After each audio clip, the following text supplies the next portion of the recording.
The Atlantic Ocean during the Second World War was not merely a body of water. It was a vast, lightless battlefield stretching beyond the edge of human comprehension. Above its surface, convoys crept forward under grey skies, carrying the lifeblood of an island nation fighting for survival. Below, in the crushing darkness, German U-boats prowled like silent predators, unseen and relentless, turning the ocean itself into a weapon. For the men of the Kriegsmarine submarine force, life beneath the waves was defined by routine, discipline, and constant tension. Steel walls pressed in from every side. Air was stale, thick with diesel fumes and sweat. Every sound mattered, the hum of electric motors, the click of gauges, the faint creak of metal under pressure. These sailors had trained themselves to trust instruments over instinct, sonar over sight, and procedure over fear. In this environment, imagination was dangerous. Only facts mattered. By 1942, the German submarine campaign had reached its peak. U-boat commanders believed they understood the sea. British tactics were studied, mapped, anticipated. Minefields were charted. Patrol zones were memorized. Nothing beneath the surface, they were told, should come as a surprise. And yet, on a cold patrol deep in the Atlantic approaches to Britain, one U-boat would encounter something that shattered that certainty. The patrol began like dozens before it. Orders were precise: a designated zone, a set depth, a calculated silence. The crew settled into the slow rhythm of submerged travel, eyes scanning dials while sonar operators listened to the ocean's heartbeat through headphones. The sea, as always, seemed empty. Then came the first anomaly. A faint return on sonar, too large to be debris, too stationary to be a ship. The operator reported it calmly, assuming error. Adjustments were made. The contact remained. It did not move. It did not fade. It did not behave like anything recorded in the manuals. The captain ordered another sweep. Again the echo returned, broad, structured, unmistakably artificial. Inside the submarine, a subtle shift occurred. Conversations quieted. Men exchanged glances. The ocean had spoken back, and it was saying something no one expected. At first the assumption was British trickery, perhaps a decoy, perhaps an uncharted wreck, but the readings suggested something far more deliberate. The object was positioned with intent, anchored, integrated into the seafloor itself. The deeper the U-boat ventured, the clearer the impossible became. This was not a ship. This was not a mine. This was something else entirely. The sonar returns formed patterns, repeating shapes, linear structures, vast in scale.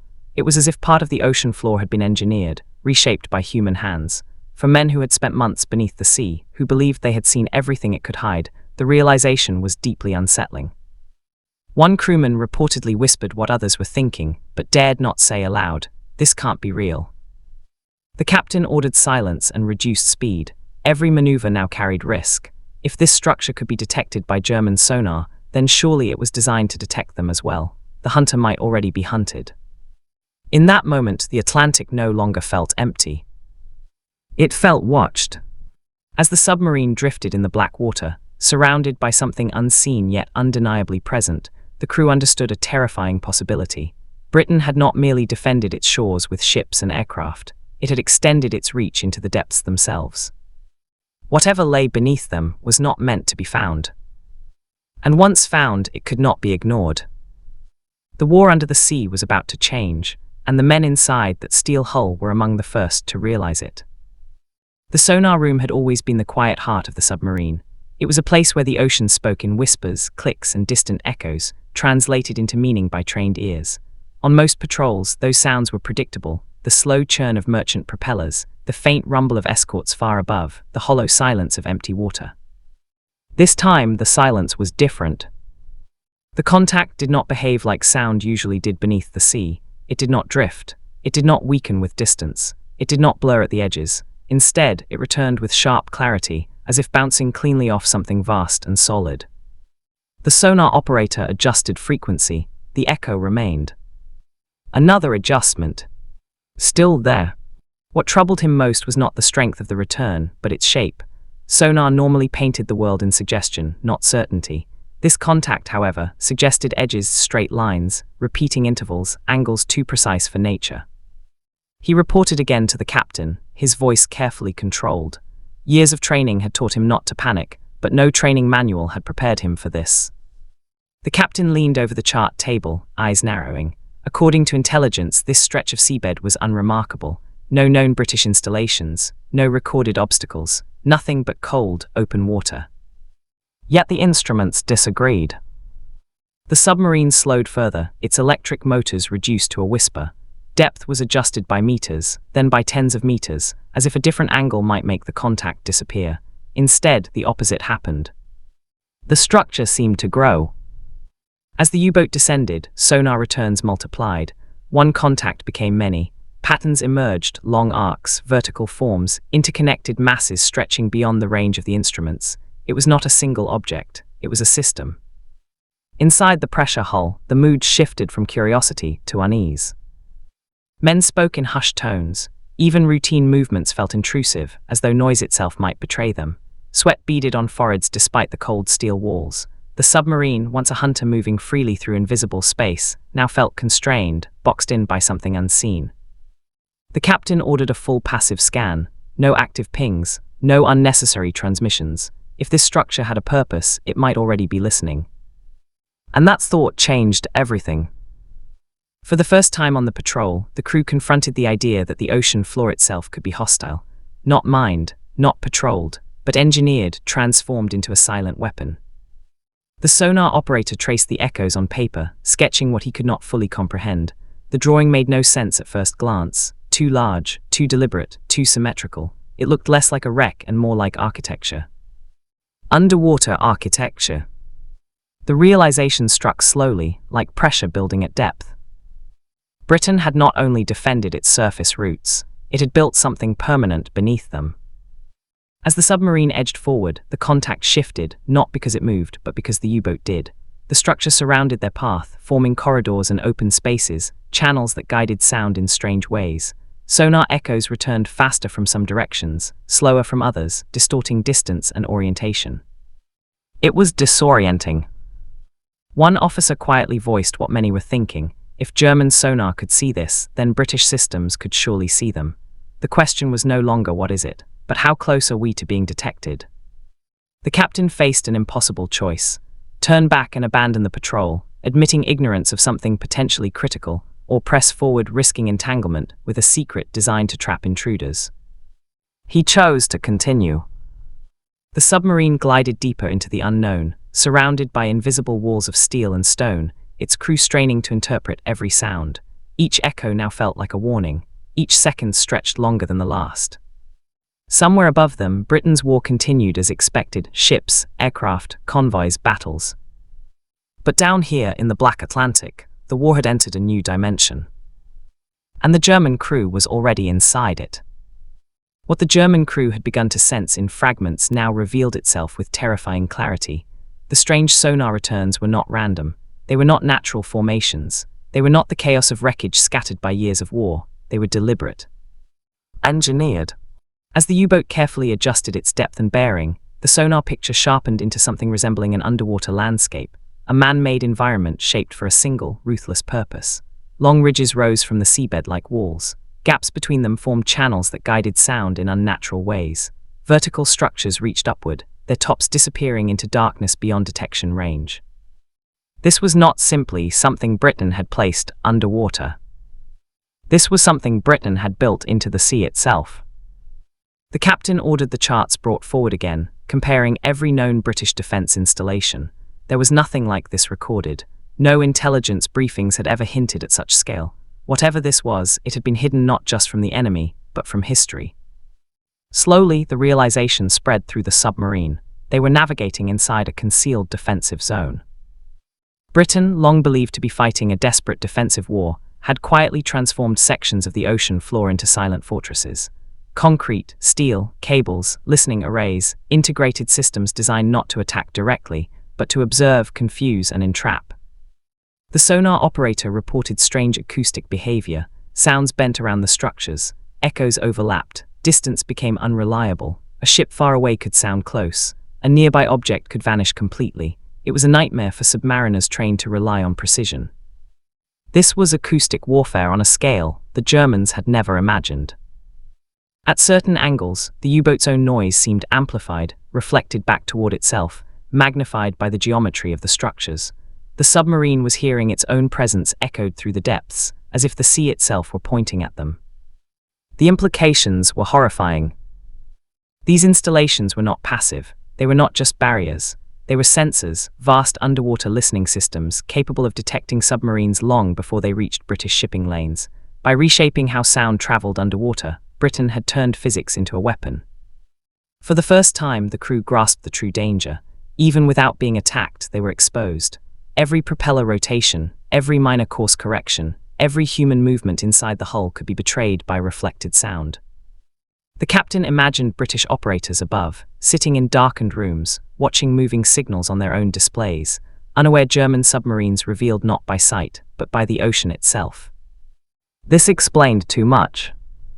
Why some U-boats vanished without contact. Why patrol zones once considered safe had become death traps. Why British convoys seemed to avoid ambush with uncanny precision. The sea was no longer neutral. As the submarine edged forward, the sonar began picking up something else, faint, rhythmic pulses originating from within the structure. Not active sonar, something subtler, low-frequency vibrations traveling immense distances through water. Listening posts. Britain had built ears beneath the waves. The crew now understood the truth hidden behind the disbelief. This was not a single secret installation, but part of a wider underwater network, a system designed to dominate the invisible realm where submarines believed themselves kings. In the cramped steel corridors of the U-boat, the psychological toll became evident. Men who had faced depth charges and air attacks now felt helpless against something they could not fight. There was no target to torpedo, no ship to evade, no enemy to see. Only the growing certainty that they had crossed into territory where the rules of submarine warfare no longer applied.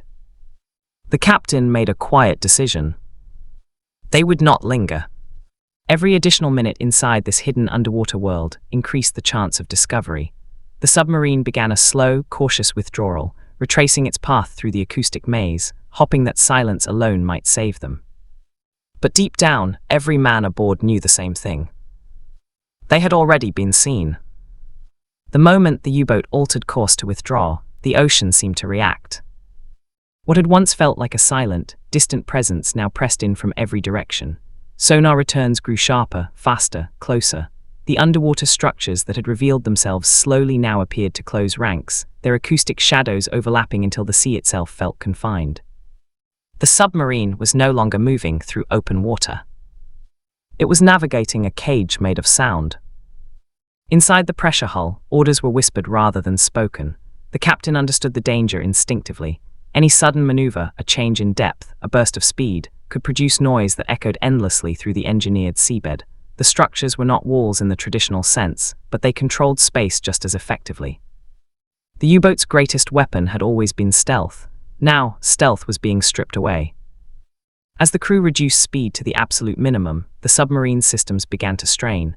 Batteries drained slowly but relentlessly. Oxygen levels dropped. Carbon dioxide rose. Time itself became an enemy. They could not remain submerged indefinitely, yet surfacing anywhere near this hidden zone would be suicide. The sonar operator reported something new. Faint movement. Not ships, not propellers. Something subtler, shifting acoustic signatures that suggested sensors adjusting, listening arrays pivoting, or perhaps patrol craft positioning themselves beyond detection range. Whether real or imagined, the effect on the crew was devastating. The sense of being hunted intensified. For the first time on the patrol, fear became visible. Faces tightened. Hands trembled as valves were adjusted with surgical precision. The submarine creaked softly as pressure increased, every sound amplified by the knowledge that it might betray them. The captain ordered a descent to greater depth. Hopping the colder water layers might distort sound enough to mask their presence. The submarine slid downward, deeper into crushing darkness, meters ticking away on the depth gauge. Then came the echo that froze the room. A return so strong it could not be ignored. It was not an explosion, not a ping, just a massive acoustic reflection, as if the submarine had come dangerously close to one of the structures. Too close, close enough that a single miscalculation could result in collision, entanglement, or detection beyond escape. The seafloor here was no longer flat. It rose and fell unpredictably, shaped by human design rather than geology. Vertical installations extended upward like pillars, their purpose unknown but unmistakably deliberate. One wrong turn and the U-boat could become trapped physically, not just acoustically.